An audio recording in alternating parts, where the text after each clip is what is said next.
সম্মানিত পোলট্রি খামারি ভাইয়েরা, আসসালামু আলাইকুম। সবাইকে স্বাগত জানাচ্ছি পোলট্রি তথ্য ও সেবা পেজে। সাথে আছি আমি ভেটেরিনারিয়ান ডাক্তার শাহিন আহমেদ মণ্ডল। আপনারা অনেকে আমার পেজে এসে জানতে চেয়েছেন যে কত স্কোয়ার ফিটে কত মুরগি পালন করবেন। অনেকে এই বিষয়টা বিভিন্ন স্কোয়ার ফিট মেনশন করে আপনারা এই বিষয়টা জানতে চেয়েছেন, একাধিক খামারিরা। তো আমি আমার পূর্বের কোনো এক ভিডিওতে আমি আপনাদেরকে বলেছিলাম যে আসলে কত স্কোয়ার ফিটে কত মুরগি পালন করবেন এটি বিষয় না, বিষয় হচ্ছে যে আপনি কত স্কোয়ার ফিটে কত মাংস উৎপাদন করতে পারবেন, এটার উপর ভিত্তি করে আপনি কত মুরগি দিবেন সেটি নির্ধারণ করবেন। অর্থাৎ যদি আপনাদেরকে খুব সহজ করে বলি, আমি কিন্তু আপনাদেরকে আগের ভিডিওতে বলেছিলাম যে ব্রয়লার খামারি ভাই যারা আছেন তারা কিন্তু প্রতি স্কোয়ার ফিটে 1 কেজি 800 গ্রাম মাংস উৎপাদন করতে পারবেন।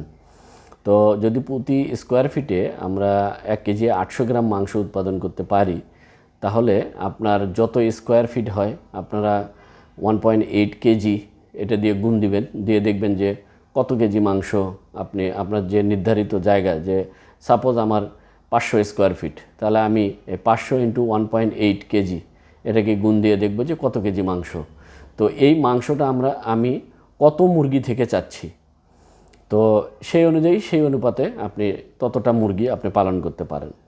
অর্থাৎ এটি যদি আপনাদেরকে একটি উদাহরণের মাধ্যমে আমি বুঝিয়ে দিই, ধরুন 1000 স্কোয়ার ফিটের একটি ঘর, তাহলে আমরা যদি প্রতি স্কোয়ার ফিটে 1 কেজি 800 গ্রাম মাংস উৎপাদন করতে পারি, তাহলে 1000 স্কোয়ার ফিটের একটি ঘরে আমি 1800 কেজি মাংস উৎপাদন করতে পারবো। এখন এই 1800 কেজি মাংস আমি উৎপাদন করতে পারবো। এখন এই 1000 স্কোয়ার ফিটের ঘরে যদি আমি 1000 মুরগি পালন করি, তাহলে আমি প্রত্যেক মুরগির ওয়েট করতে পারবো 1 কেজি 800 গ্রাম।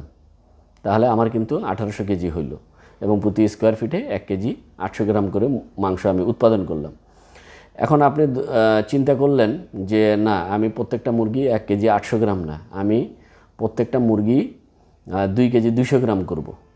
তো সেক্ষেত্রে আপনি যেহেতু 1 কেজি 800 গ্রাম প্রতি স্কোয়ার ফিটে আপনি উৎপাদন করতে পারবেন, সেই ক্ষেত্রে আপনার 1000 স্কোয়ার ফিটের ঘরে আপনি কিন্তু 1800 কেজি মাংস উৎপাদন করতে পারবেন। তাহলে যেহেতু আপনি 2 কেজি প্রত্যেকটা মুরগি 2 কেজি 200 গ্রাম করবেন, তাহলে 1800 ভাগ 2 কেজি 200, তখন দেখবেন যে আপনি এই 1000 স্কোয়ার ফিটের ঘরে বেশি পার মুরগি বেশি মাংস উৎপাদন করার জন্য আপনি কিন্তু তখন 820 পিস এরকম মুরগি পালন করতে পারবেন, কারণ আপনি মুরগির সাইজ বড় করছেন।